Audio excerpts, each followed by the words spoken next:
இறை இயேசுவில் அன்புக்குரியவர்களே, அறிந்தவன் அல்ல அனுபவித்தவன்தான் உண்மையை காண்கிறான் என்ற ஒரு செயலாக்கத்தை சிந்திக்க வார்த்தை என்று அழைப்பு விடுக்கிறது. எனவே தந்தை நமக்காக, இயேசு நம்மோடு, ஆவியார் நமக்குள், இந்த மூவரையும் அறிந்து அனுபவித்து உண்மையை காண்கிற மனிதனாகவே நாம் இருக்க வேண்டும் என்ற தெளிவுரையை சிந்திக்கவே வார்த்தை அழைக்கிறது. அறிந்தவன் அல்ல அனுபவித்தவன்தான் உண்மையை காண்கிறான் என்ற ஆழமான சிந்தனை வார்த்தையோடு கடந்து சிந்திக்கலாம். வாங்க. பிரைஸ் அல்லாஹ். இயேசுவுக்கே புகழ், இயேசுவுக்கே நன்றி. இறைவனின் அருட்கரமும் அருளாசிரும் உங்களோடும் உங்கள் குடும்பத்தோடும் நிறைவாக தங்கிட உங்களை நான் வாழ்த்துகிறேன்.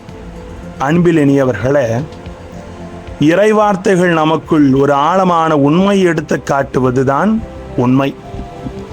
இறைவனை அறிவது புத்தியால் மட்டுமல்ல, அது அனுபவத்தின் வழியே வருகிறது என்பதை நமக்கு உணர்த்தப்படுகிறது. அறிவு மற்றும் அனுபவம் என்பதை உளவியல் பார்வையிலும் கூட சிந்தித்து பார்க்கலாம். இன்றைய உலகில் நாம் பல விஷயங்களை கூகுள் மூலம் தெரிஞ்சுக்கிறோம். கூகுளில் தட்டினா எல்லாம் கையில் வந்தது. ஆனால் உளவியல் அறிஞர்கள் சொல்லுவது, knowing is not transformation, experiencing is. அதாவது ஒரு விஷயத்தை அறிவது நம்மை மாற்றாது, அதை அனுபவிப்பதே நம்மை மாற்றுகிறது என்று சொல்லப்படுகிறது. சிலர் இறைவார்த்தை கேட்டார்கள், ஆனால் அதை நிராகரித்தார்கள். மற்றவர்கள் அதையே கேட்டார்கள், ஆனால் அது அவர்களின் வாழ்க்கையை மாற்றியது. இன்னைக்கு முதல் வாசகம் நமக்கு இதை தெளிவுபடுத்துகிறது.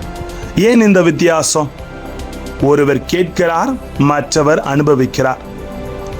என்னை அறிந்தால் தந்தையும் அறிந்திருப்பார் என்பதை தான் நற்செய்தியில் ஆண்டவர் சொல்லுகிறார். நீங்கள் என்னை அறிந்திருந்தால் என் தந்தையும் அறிந்திருப்பீர்கள். அதாவது இறைவன் என்பவர் ஒரு கருத்து அல்ல, அவர் ஒரு உறவு. இதுதான் உண்மை. தத்துவ ஞானி கீர்க்ககார்ட் சொல்லுவார், ட்ரூத் இஸ் சப்ஜெக்டிவிட்டி. உண்மை என்பது தனிப்பட்ட அனுபவம். அதாவது இறைவனை உண்மையாக அறிய வேண்டுமெனில் அவரை உறவாக வாழ வேண்டும். ஆனால் இன்னைக்கு நிராகரிப்பு அதிகமாகுது. யூதர்கள் இறைவார்த்தை நிராகரித்தார்கள். அப்போஸ்தலர்கள் என்ன செய்தார்கள்? அதாவது திருத்தூதர்கள் என்ன பண்ணாங்க? அவர்கள் தூசியை உதறிவிட்டு முன் சென்றார்கள்.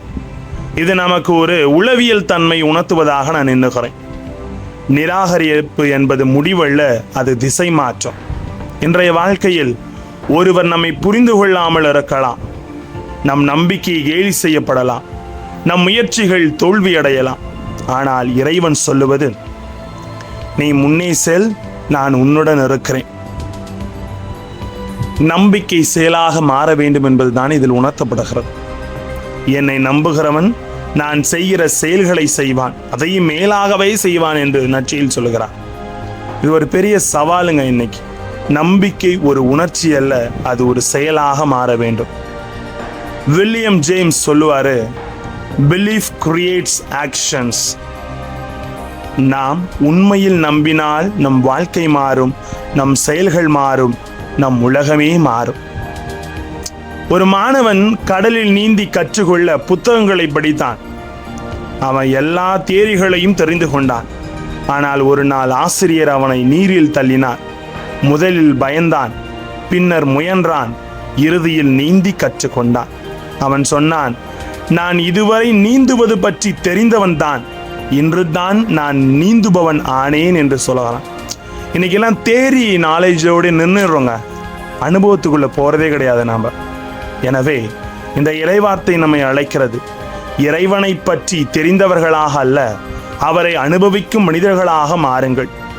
நிராகரிப்பை பயப்படாதீர்கள், நம்பிக்கையை செயலாக்குங்கள். இயேசுவை ஒரு கருத்தாக அல்ல, ஒரு உறவாக அவரோடு வாழுங்கள். அப்போதுதான் நாம் கேட்பது மட்டுமல்ல, நாம் காண்போம், அனுபவிப்போம், மாற்றப்படுவோம் என்ற உணர்வு நமக்குள் வரும். உணர்ந்து செயல்படுவோமா? ஜெபிப்போம். அன்பு இறைவா, எங்கள் வாழ்க்கையில் நாங்கள் அனைவருமே அறிந்தவர்களாக மட்டுமில்லாமல் அனுபவித்தவர்களாக வாழ எங்களோடு தங்கும் ஆண்டவரை. Praise the Lord.